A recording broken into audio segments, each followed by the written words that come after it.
Hello and very good morning to all my dear friends. I hope you all are doing good. This is Prashant Mauni and I warmly welcome all of you to StudyIQ. Let's start our day with a Japanese proverb. Fall down 7 times, stand up 8.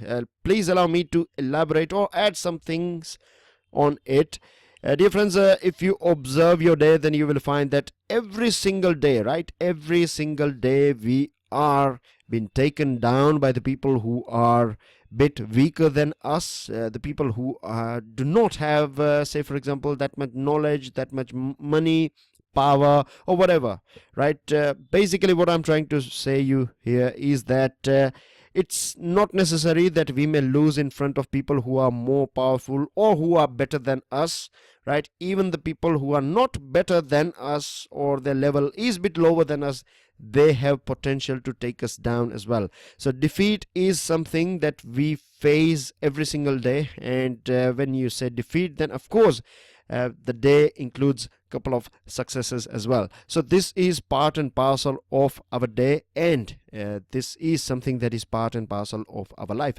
So we are going to fall down every single day, right? We are going to fall down throughout our life, but it is on us whether we choose to stand up or stay down. With this, dear friends, StudyIQ has launched many pen drive and tablet courses.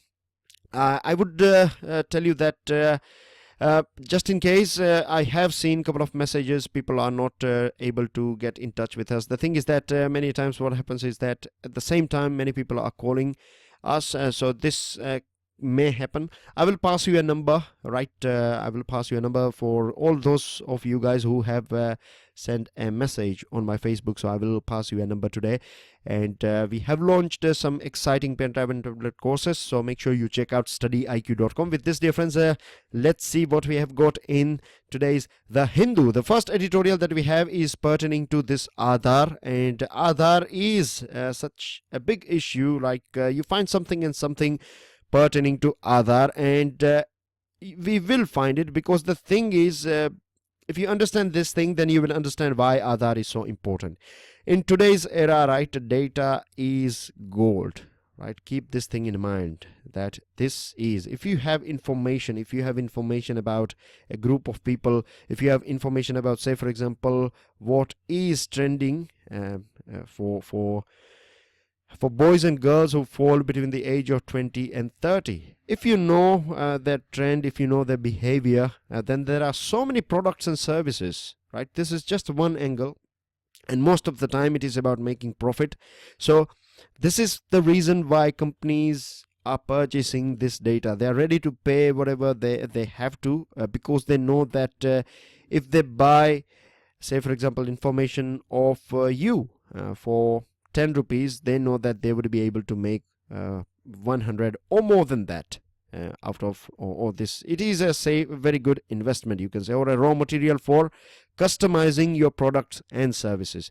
So this is the main reason why everyone is behind purchasing or having control on data, right? So this thing, now the thing is, undercover investigation was conducted by a very famous newspaper, The Tribune, right? And they have proved that how by paying just 500 rupees you can print out things or information that are part of Aadhaar. Now the sad thing is that police or the government has launched a complaint against the people who have conducted this sting operation. So this is termed as shooting the messenger.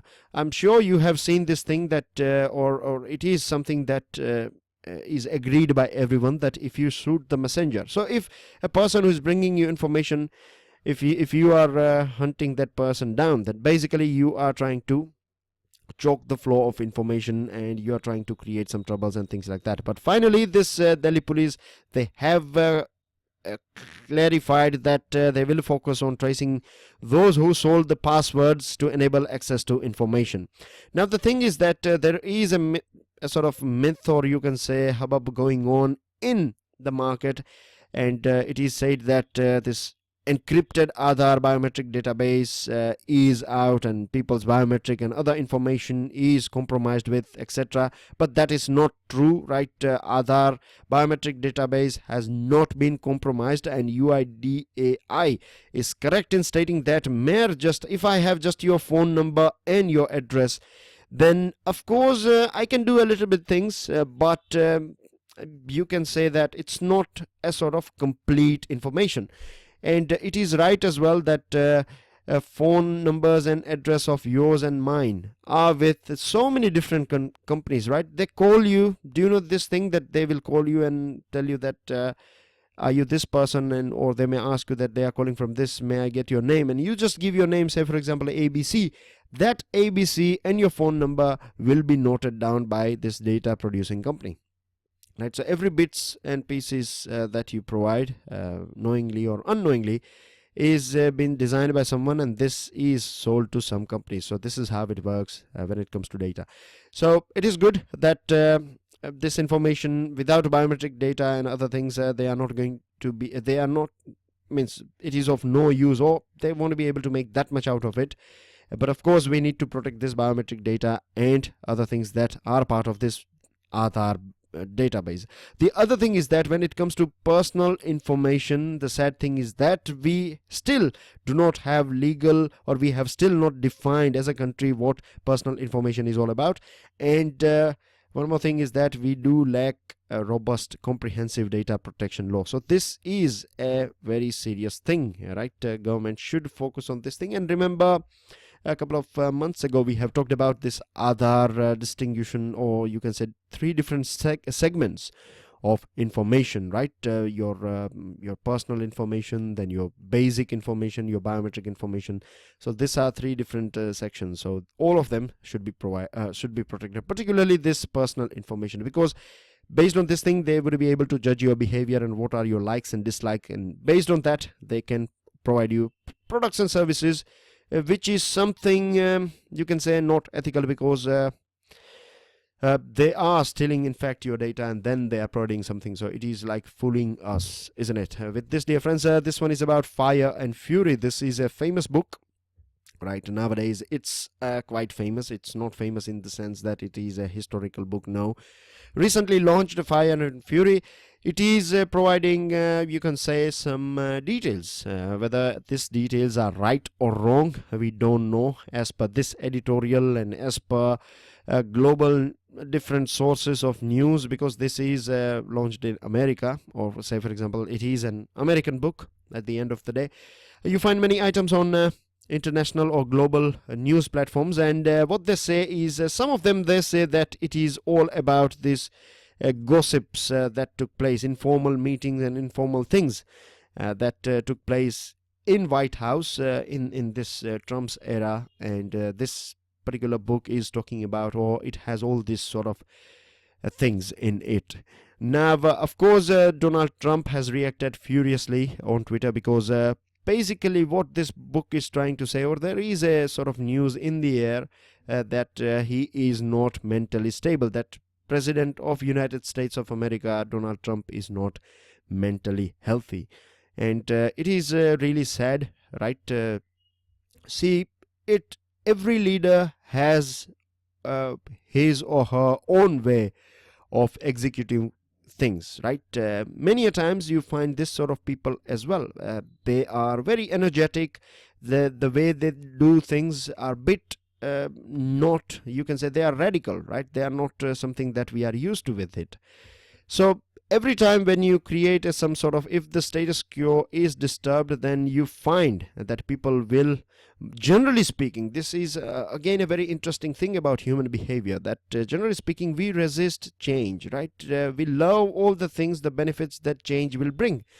But if you observe, then you will find that change is always a bit resisted by the people, because with change comes, or change in itself has fear of unknown. This is very tribal thing in us. When I say tribal thing, I mean to say that, as you know, that our body is still of tribes, right? Mentally we have, as human beings, mentally we have leapfrogged, you can say, but our bodies are still not that, or you can say it has not kept the pace. So this is something part of us. Fear of unknown is always there. It has helped us to survive during old times, but nowadays this thing is seen in different spheres. So this is the thing. And now see, first of all, you must understand, or we should take this thing into consideration, is that in USA they have, under their constitution, they have this 25th Amendment,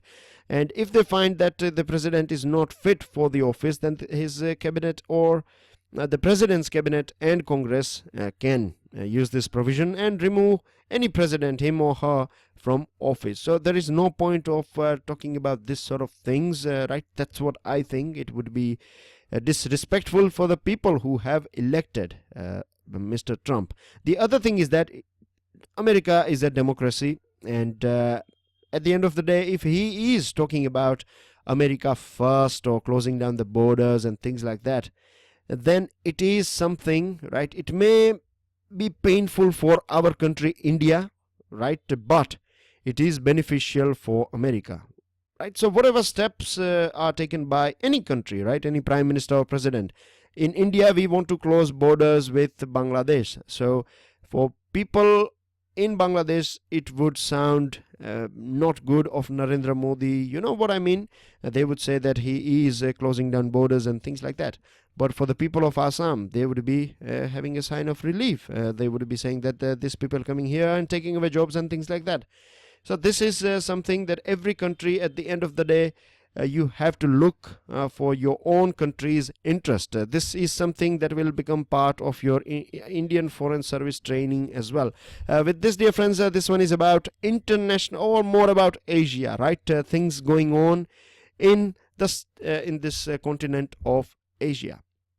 Now, I'm sure regular listeners, those of whom you are regular with these lectures, just by watching this map, I believe many of you would be able to tell that or areas that are important in this continent of Asia. You know that we have talked about this portion, this North Korea and South Korea, or Korean Peninsula, or you can also term it as East Asia, right? We have talked about it quite a lot of time. Nowadays it is in news because of this rocket man who lives here.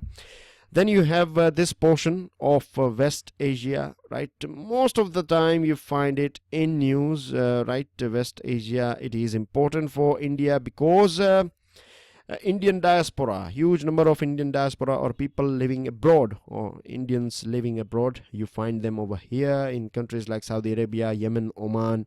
Nowadays not in Yemen, but in Oman. I'm sure you might have met many people who are living in Oman and UAE, Dubai particularly, right? Then you have Qatar and other countries here.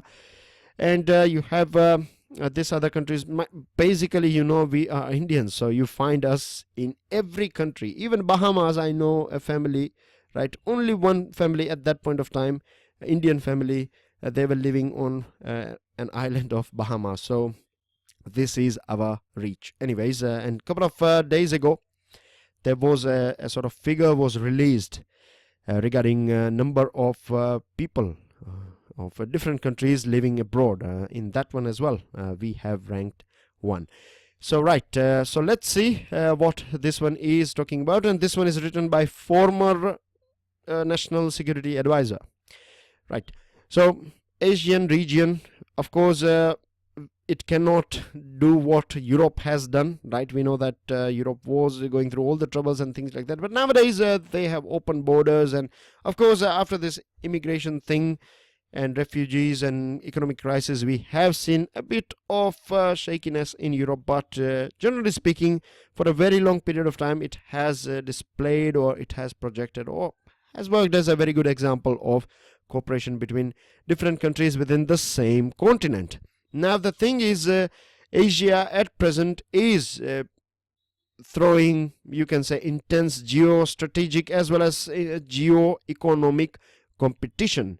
We know that China is rising. We have heard this sort of words as well, that 21st century is going to be the century of Asia. But if we see the situation that is going on in Asia, then this year, that is 2018, is going to bring more challenges. Now China, no doubt, is you can say second most powerful country in the world at present. It is rising in terms of economy as well as military. One of the most powerful country in Asia and second one in the world, but it is also facing competition from two of its neighbors. One is Japan and second one is India. Both these countries are also powerful. Japan is a developed country, India is a rising power, and together Japan and India are ready to take down on China. Now very interestingly, right, China is one of the biggest trading partner of Japan as well as India. Both these countries may have some bits or problems with China, but they cannot ignore China in the same way, right? China's progress depends more on exports, all the things that it can export. So for China, China has to rely on a very big market like India as well as Japan is buying many things in billions from China. So of course this sort of problems will be visible. This sort of things will continue, but that does not mean that they are going to have a war. There are some people who will suddenly start comparing that how many ships we have and how many this and that things we have. All these countries, they are wise enough, they know it very well that there is no point of going for a full-fledged war. So they use different tactics. Like China used this Doklam thing to warn, or you can say to exhibit its muscles to India. In the same, right, or you can say the reply that was given by India, or befitting reply, you may say, that India stood firmly. It stood, or you can say India kept a very firm position on this Doklam thing, and finally it was resolved. Then we know that the USA is stepping out and it is creating a vacuum that is utilized by China. China wants, China is, we have talked about this thing, so I'm just going to provide you one point. China is trying to penetrate here, or it is in fact penetrating here. India is using this portion here, ASEAN countries. Now the big problems may look this India, China and Japan, but the severe problems are in Afghanistan and Syria. For a very long period of time, Syria and Afghanistan are going through problems, and because of this, millions and millions of people's life have affected. Then you have this problem of rocket man, or Kim Jong-un. A very, you can say, harsh or rowdy behavior is been displayed by him. Using missiles and nuclear weapon in this sort of state is a very dangerous thing. We see this nuclear saber rattling, and the way things are going on in East Asia at present is unpredictable. With this thing, we have a triangle. You can place India here, you can keep China as well as Pakistan here. Now we know that these two countries are having very good friendship with each other, and this is going to create some more troubles for these three countries, right? Everyone is going to, of course, most of the time we will find that India is going to be versus these two countries, but India is not going to give up. Of course it cannot, because it has to position itself in a very good place. And the matter of worry is that China is going to be more and more aggressive, because October 2017's meeting of Chinese Communist Party, we have analyzed this thing as well at that point of time, and remember that they said that their military should be world class and it should be capable of winning wars and things like that. This sort of statements were released, so it indicates that China is going to be a bit aggressive. Now more such situations will, all the things that we have talked about so far, are going to be repeated in 2018. And if we see India and Pakistan, then we see that 200% rise in, or increase in ceasefire violation has taken place. And one thing that I would like to talk here, which is not mentioned in this article, and the good thing about India and China, see, we know we have border problems, right? All these things are right. We have this Doklam thing, but then as well, no ceasefire violation has taken place. This is a very good thing. Imagine if we would be having the same situation in this portion of our country, with the portion in where we share border with China, just like we share with Pakistan. So this is a good thing, right? So this is not that bad as it is projected many a times.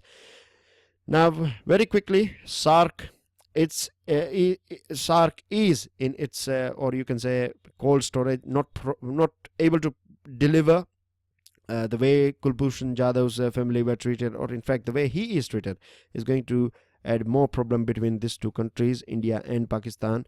Recently we saw a major terrorist attack, and West Asia is also under fire. We have talked about Syria. You have this Islamic State and Al-Qaeda, right? They have been weakened, but they are not completely destroyed, right? They are not physical thing. They are more like you can say an ideology, and we have to get rid of this ideology rather than just physical weapons and other things. Then you have Sunni and Shia problem brewing and exacerbating all the time. Recently the statement on Jerusalem, these are all parts of Asia, right? I'm just giving you topics here. So these are the things that are going to create some problems in 2018. And all those jihadis, or you can say all those terrorists who were part of this IS and Al-Qaeda, and now they are returning youngsters, most of the youngsters from Europe and from other parts of Asia. Now they are going back to their own country, and when they are going back to their own country, they are going to create some local problems, right? So these are the things that sadly we will find in 2018. With this, dear friends, this one is about cryptocurrency. Very interesting article. I'm sure you know many things about Bitcoin. We have talked about Bitcoin as well. So the reason why I say we have talked about this thing, take it as I'm trying to, you can say, make you revise the things that we have talked about, and see, this is how we will prepare, right? Every time you find something and something that we can add to what we were knowing before, right? So that's how it is. Every day, bit by bit, drop by drop, you fill your glass. So this is how we should carry on as well, I believe. So basically, Finance Ministry, RBI, they are not happy about, or they are a bit skeptical. They have warned, in fact, against investing in this Bitcoins, or the right word is Bitcoin is a product. They are known as CCs, or cryptocurrencies. Here we will use both this Bitcoin and cryptocurrency, as you can interchange these words, right? Meaning the same thing, CCs. Now, it is also believed that these CCs or Bitcoins are used for drug funding and smuggling and drug trafficking and money laundering and other sort of illegal or organized crimes. Now, one of the reason and very interesting thing that is being said in this article is that, and this is not going to be the last article, we will find articles on cryptocurrency and Bitcoins in future as well. So, a bit important here. You may find a question on this thing in your mains examination, so do pay attention to and keep these things, save them, right? These notes, they may help you very well during revision and your overall understanding. So two challenges that this Bitcoins are, or cryptocurrencies are throwing at, you can say, the normal or the way things are, or the institutions that we have like government and RBI. First one is the challenge it possesses to state and central bank, right? Directly challenges this central banks and this authority of central bank. And the second thing is that the potential of its underlying technology to unleash a new wave of creative destruction. Now add the change thing and fear of unknown thing that we have talked about here, and try to analyze this thing.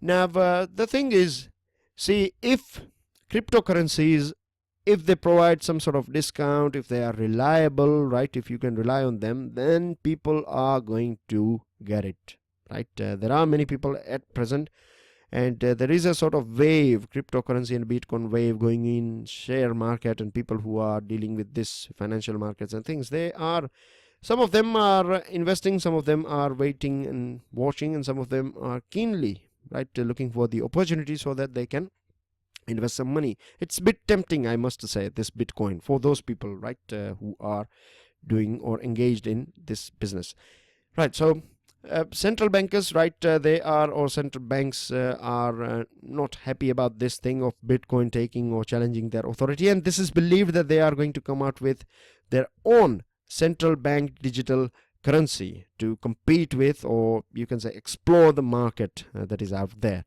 Now, one of the most interesting thing about this CBDC, right, central bank digital currency, or the other thing, CCs, say for example, this official CC launched by government. India is going to come out with a thing called Lakshmi. It was said by Finance Minister, Lakshmi is going to be a sort of substitute of Bitcoin released by government of India. Anyways, or RBI, right? So the thing is that the contradiction between the centralizing tendency. Now this CBDC, this currencies will be launched by a central bank. But when we talk about cryptocurrency, then the main thing about, or the way they are working, is because they are decentralizing technology that underpins cryptocurrency. So it is going to be a bit challenging, right? Issuing, or the issuing body is central body, but the coin or the way this currency works itself is in decentralized zone, you know. If you don't know what it means, let me break it down quickly for you. Basically, this bitcoins, right, back in 2008 2009, we know that world went through this financial crisis, and at that point of time, one of the main reasons why we faced this financial crisis was because of banks. So at that point of time, a group of people, or you can say this the inventor of Bitcoin, his name is here you can find his name, and Nakamoto. Bit difficult for me, right? I believe it's a Japanese name. So this person, this gentleman Nakamoto, came out with this Bitcoin thing, and basically it was challenging, or you can say when you cannot trust banks, right? They can take whatever decisions they like, and at the end of the day we are facing this sort of situation. Then how about having our own currency? We'll have our own currency, or you can say private currency, online digital currency, and it would be decentralized. So the transactions and everything that you do will be registered and things like that, right? No central body controlling it. So this was one of the main idea behind this issuing of this bitcoins, right? And it is also said that it is about disciplining the state. So no more quantitative easing and things that have been done by inflation and deflation thingy happening because of banks' wrong decision, and to provide a sort of shield to the investors or the people holding the money. So this was the thing. Now they came out with this blockchain. This Nakamoto came out with a blockchain thing, right? And because of this blockchain, one of the main problem with this you can say things that we find online, or say for example virtual currency, is that we have to ensure that double spending is not possible. If you have $1, say for example, then you cannot copy paste. You have to create a system in which copy pasting this $1 is not allowed. So blockchain is a thing in that is preventing this sort of thing, and it is believed that this blockchain has a huge potential in future. It is going to create lots of you can say creative disruption. That means say for example nowadays if you want to buy storage space, so what happens is that we pay to Amazon, and then Amazon will get a third party who is providing this storage space, and then we would be able to use this thing. So here we have many intermediaries. We don't know exactly how many intermediaries we have, but there are some intermediaries. So you are here, right, and the seller is here, and then you have many people in between. And of course no one is doing charity work. Everyone will charge something and something. Finally you would be paying more, and this person would be getting less. So what this blockchain can do is it can directly connect seller and buyer.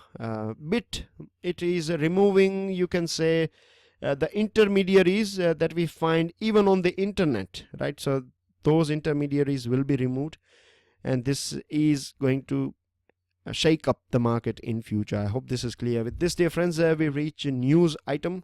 A bench is going to see section 377. This is pertaining to LGBT community, right? Gay sex and lesbian sex is banned in our country by the Supreme Court, and it is very strange if you see that having, you can say, or being lesbian or gay is not illegal. It used to be, but it is not illegal.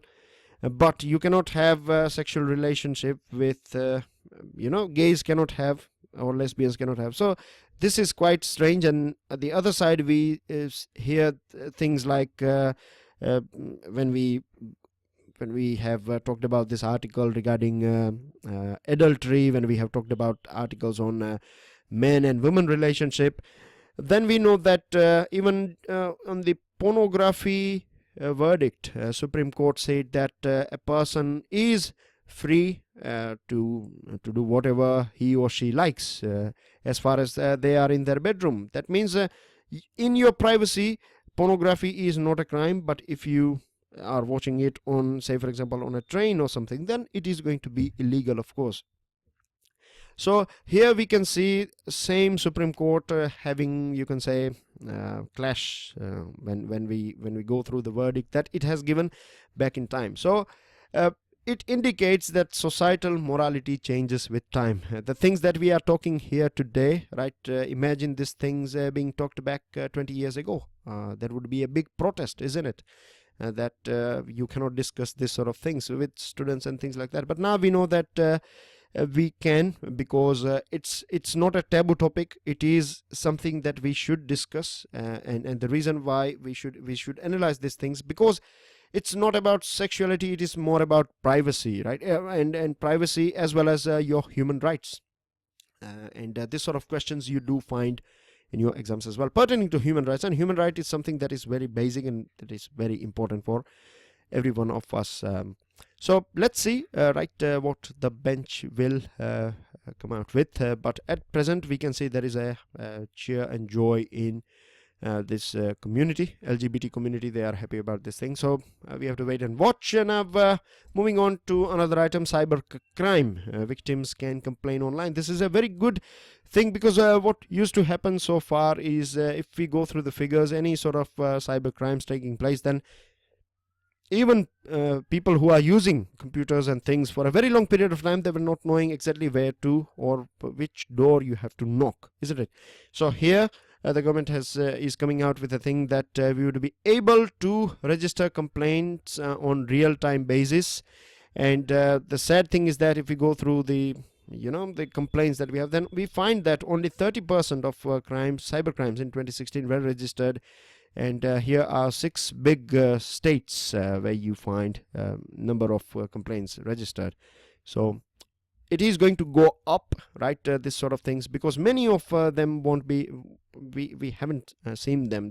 They don't become part of this figure because they're not registered. With this Center to Review the Rules on Anthem, it has asked the Supreme Court to take back its order of national anthem during the screening of the film. And Supreme Court has said that it is about expressing love to the motherland, breaking silos of information. That means don't work individually, work as a team. This has been said by Prime Minister Narendra Modi. He has urged the state DGPs and IGPs during a meeting, but the thing is that they won't be able to do this thing until and unless they are being made free from political clutches, right? Because many different states DGPs and this IGPs are appointed based on their proximity to ruling party. This is about a border issue that was going on, road building thing. Border personal meeting took place between India and China, and we have resolved this thing. So this is the beauty I was talking about, that you don't find any sort of violation or blood, right? There are some ups and downs, but it's fine that we are sorting it out.